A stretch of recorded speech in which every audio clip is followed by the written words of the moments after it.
No churches in Muslim countries. Mansoor and visitors in Allow me Hyde to Park. address this point. Yes, please. Right. It is not true that many Muslim countries churches are not being built. In fact, A lot of them are if you being ever burned be, down, yeah. Go on. if you ever visited some of these countries, have you visited Syria?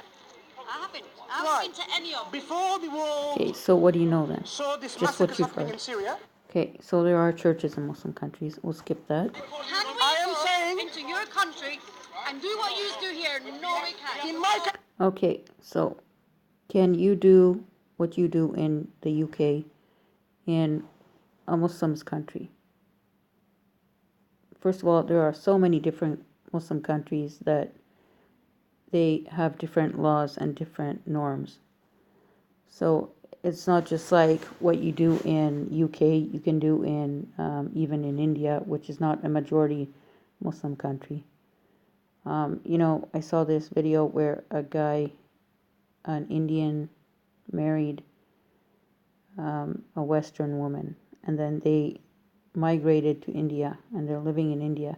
She wears jeans and t-shirts and has tats on her arms and has short hair. And people stare at her and tell her husband, she's not dressed and that they should leave. So even in countries like India, where there are not a majority of Muslims, but a majority of more modest thinking people, maybe, or maybe men who don't like seeing women uncovered. Okay, so it's not just Muslim countries where they have different norms and cultural values. But now we'll talk about Muslim countries. Of course, there is a difference from one country to the next as well. So you can't just generalize that, all Muslim countries discriminate and are killing Christians, or all Muslim countries are stoning adulterers, or all Muslim countries don't allow churches to be built or to be at least refurbished, okay, which is actually allowed, okay, in Muslim countries. yes, there are a huge number of populations who are Christians, Hindus, and Buddhists And and Jews, practicing right. freely. In my country. In Malaysia too, they On have. planet Earth. Yeah. Do you want to know which my country? It's Bangladesh. Oh, Bangladesh. Yes. So why is it happening there? So it's happening. It's there. People are living side by side. Right. What I was asking simply like this, very, very importantly. But it's still up to the country. The government makes their laws. A country like Bangladesh doesn't have to have the same laws as the UK. They have their own laws. They have their own governments. They have their own people and their own culture. They don't have to mimic Western culture just to have the right to, conduct their own affairs and to run their own lives and their own governments. According to Christ himself. What? Who is the only true God? Even the Father is one. He said, I am. I am. If I ask you a question, The great I am. if I ask you a Even question, the Father is one. if I ask you a You question, have a body, you have a soul, you have a spirit. Yeah? what question are you answering?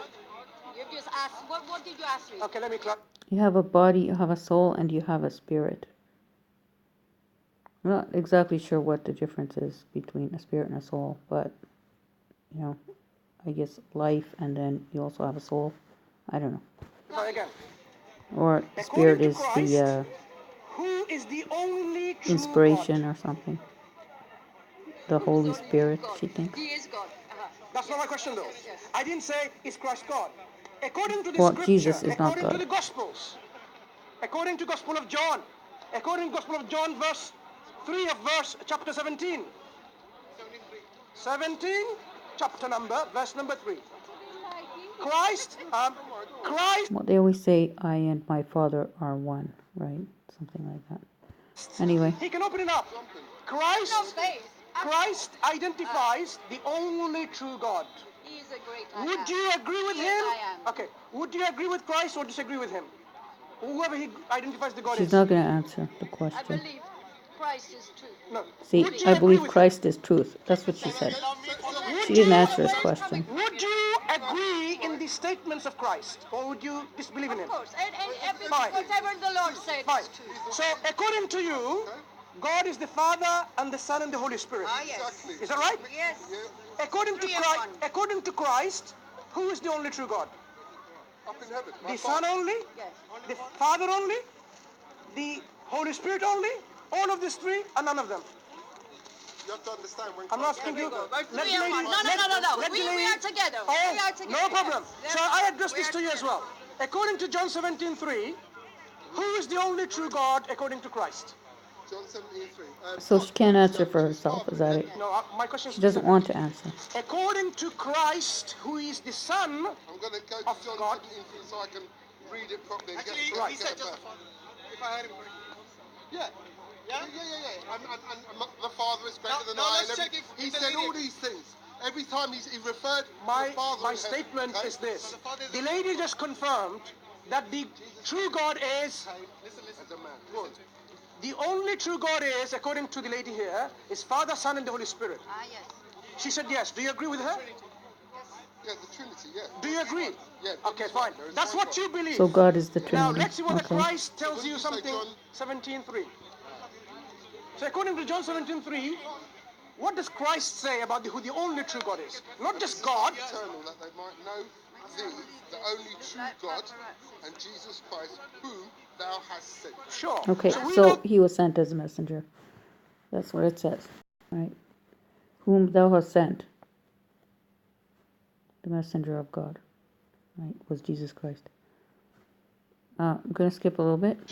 And took upon him the form of a servant, and was made in the likeness of men. Okay? And being found in fashion as a man, he humbled himself. Okay, so they're saying God was made in the likeness of man, right? As he came down as Jesus, right? Became obedient unto death, even the death of the cross. Right. Would you be able to explain step by step? Let's go from the very first line. Okay, so I want to go back a bit and hear it. Unto death, he made in the likeness, but made himself of no reputation. God, but in the form of. Listen, being in the form of God, thought it not robbery to be equal with God, but made himself of no reputation, and took upon him the form of a servant. Okay, so God took the form of Jesus and took the form of a servant. That's what it's saying. But Jesus didn't exist until God became Jesus. He was a baby and then he grew up. Okay, so basically saying he took the form of a human being, right? But then how is man made in God's image if God is taking the servant's form? Shouldn't it just say that God took his own form and became a human? Because apparently from the Bible, you're supposed to understand that humans are created in God's image, not vice versa. And was made in the likeness of men. Okay? And being found in fact. Okay, so God was made in the likeness of men. Even though it says somewhere else that humans were made in the likeness, or Adam, actually only Adam, not Hawa, not Adam and Eve, but Adam, the male, was made in the image of God, right? And women were made in God's image, meaning it's not even talking about the human body. So are they going to say this is, I'm just trying to help understand Christians and maybe let them understand what they're trying to understand. Because I don't think they all agree on anything. She's just like cheering him on there because she couldn't answer the question. She didn't want to. So if God came down in the form of a man, which is his image, but in a fleshly body, and then he has a spirit and he has a soul, why does Jesus need to have a soul if he's already, the Father? But he's not the Father, but he has, As a man, he humbled it is himself confusing, and became right? obedient And then unto they're going to death, say, well, it's confusing for you because you're too dumb to understand. the death of the cross. Right. Would you be able to explain step by step? Let's go from the very first line. Oh, what's the next verse? Wherefore God also hath highly exalted him and given him a name which is above Above all every other names. Right. Okay, so it just said that God gave him a name that's above all names. Meaning Jesus has a name, Messiah, or, I guess it's the Messiah. But previously it said that he wasn't, Listen, I'm taking you to Philippians so you will understand. So when I give you an answer, he was of no you will understand consequence what or I'm talking about. something. You don't have to keep So going round in isn't circles. that Give a it a try. contradiction? Go on, give it a try. It's not about trapping. It's setting you free. God made him nothing and then made him great after, gave him this great name later on. First he was of no consequence. God came down and was nothing. He was just a lowly human being. And then he gave Jesus a great name. Setting you free. Give it And a the try. Father's I was still in speaking to the lady heaven. you I got mean, rid why of. should this Free, even free. happen? The whole thing is just why? For what? And their answer is always, well, God sent his son to die for you. If that was even necessary. But God didn't do that anyway.